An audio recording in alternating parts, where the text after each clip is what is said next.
Hello everyone! Welcome to Success Wisdom. In this video, we're going to talk about 5 essential tips on how to live below your means. If you are new to this channel, do like and subscribe to the channel. Do you find it difficult to live within your means? Until I was taught these 5 approaches, which I will share with you today. It was likewise challenging for me. I just spoke with a friend who is suffering financially and living below his means. We discussed it at length, and it turned out to be a problem I'd previously witnessed with others. I demonstrated a strategy for reclaiming control of his finances and resolving the issue, which we will also discuss in today's video. By the way, it is the most important problem people confront when they fail to live within their means. And if this issue is not handled, it becomes very difficult to reach one's financial goals. But first, a little context. We're Success Wisdom. And on this channel, we teach hardworking individuals like you how to get the most of their money by using it properly. Remember to give this video a thumbs if you found it helpful. And let's begin. Before discussing the 5 tips for living within your means, let's establish what it means to do so. Living below your means simply means no longer living paycheck to paycheck. But why do so many individuals struggle with it? This will be addressed when we discuss the 5 ways to live within your means. Nevertheless, why do you do this in the first place, regardless of the nature of your financial ambitions? You presumably want to attain them. However, have you considered the additional benefits of spending less than you earn? It enables you to live a less stressful life, have more job freedom, and attain financial independence if that is your goal. It all starts with living within one's means, taking responsibility for one's finances and saving money, which is precisely what we're doing right now. The first tip, pay less interest to eliminate debt. The first alternative is to decrease your interest payments and pay off your debt. As previously discussed, debt is the worst thing that can happen to your income and financial condition, making it almost possible to live within your means, which has several advantages. The interest you must pay each month reduces your monthly revenue, narrowing the gap between income and expenses, whether it is an increase in income or a reduction in expenses. We want a larger difference. How precisely can you eliminate your debts and reduce your interest payments? I have 3 suggestions for you. 1. Consolidate your debt. When you refinance your debts, you consolidate your existing loans and exchange them for a new loan with a lower interest rate, resulting in smaller monthly payments. There are several vendors for this, but your bank may also be able to assist you. 2. 50-50 rule. According to the 50-50 rule, if your income increases and you get a bonus, you should use half of the money to pay down your debts rather than spending it all. For instance, if you get a $2,500 bonus at work, you would allocate $1,250 to debt reduction and the remainder to personal spending. 3. Budgeting is the third suggestion. The second tip, create a budget. The second alternative is to develop a budget. Creating a budget is the most important step in ending the cycle of living paycheck to paycheck, establishing financial security, and reaching financial goals. You have placed your income and expenditures in an area where they can be tracked and monitored, so the majority of the work should now be complete. Before I forget, your total income should include child support and tax refunds. But if you want to reach your financial goals, what is the use of keeping track of everything? Therefore, it is essential to restructure your budget so that you can live within your means and accomplish your financial goals with the money you save.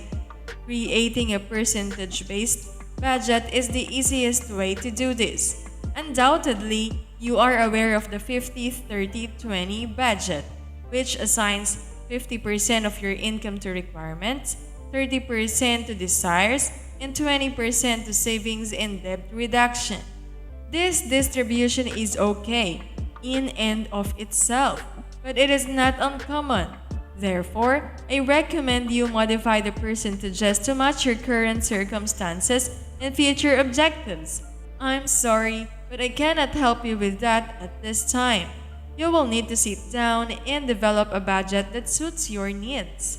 Perhaps in the future, I'll provide a similar course, one that evaluates you, your current situation, and your desired destination, and then assists you in developing a clear plan to achieve your financial goals.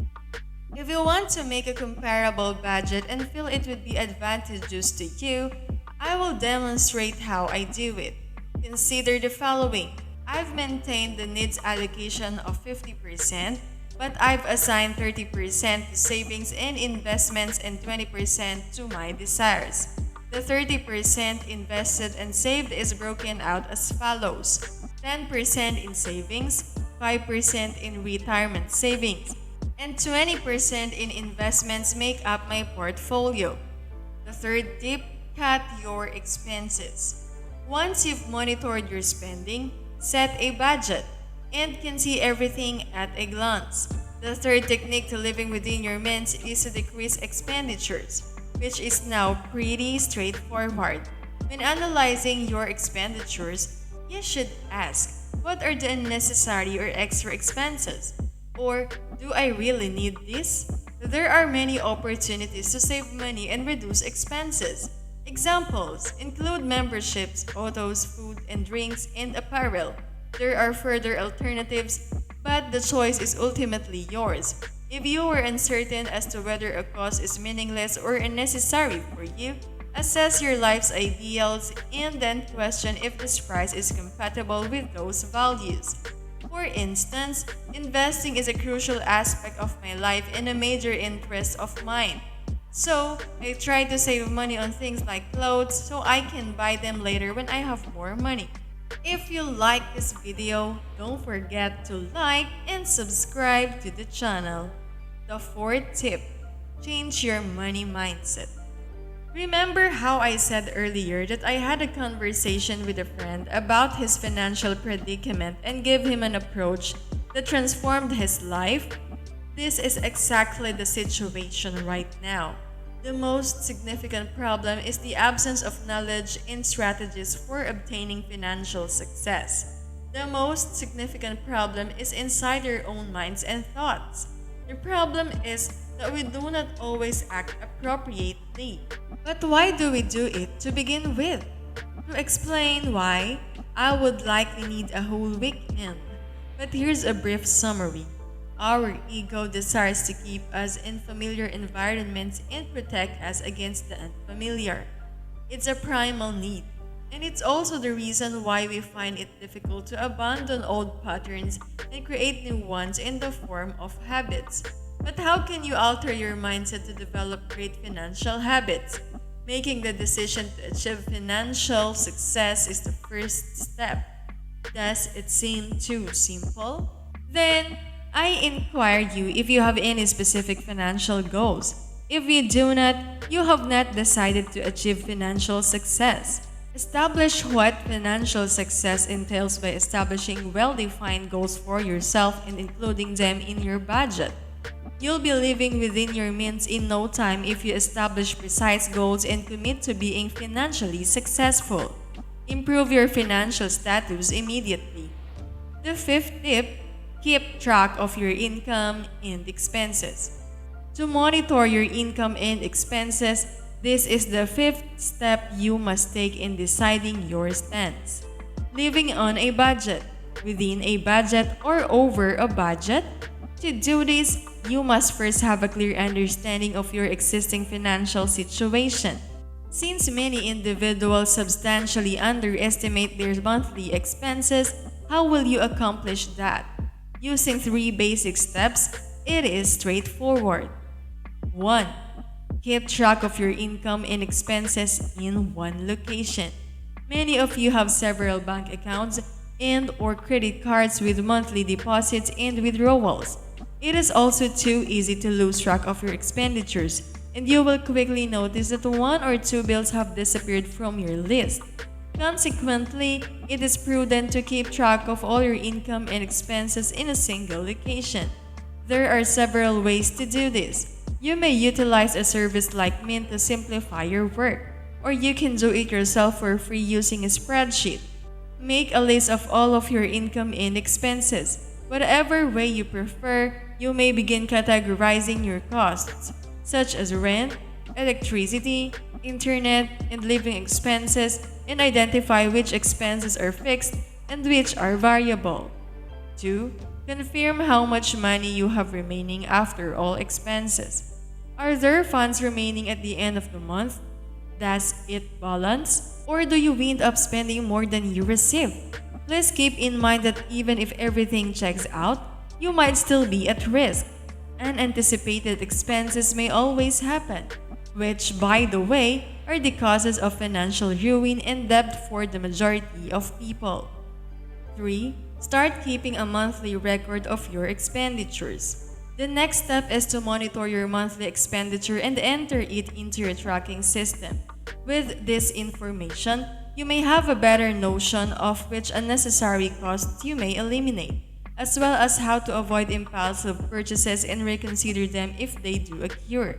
Given that they will ultimately be added to your monthly payment, if you have followed these steps, the basis has been established. We will continue to discuss how you can better manage your finances and plan for your financial goals. Thank you for watching. I hope you have learned something from this video. If you like this video, do give us a like, subscribe to the channel, and comment down below. Thank you and goodbye!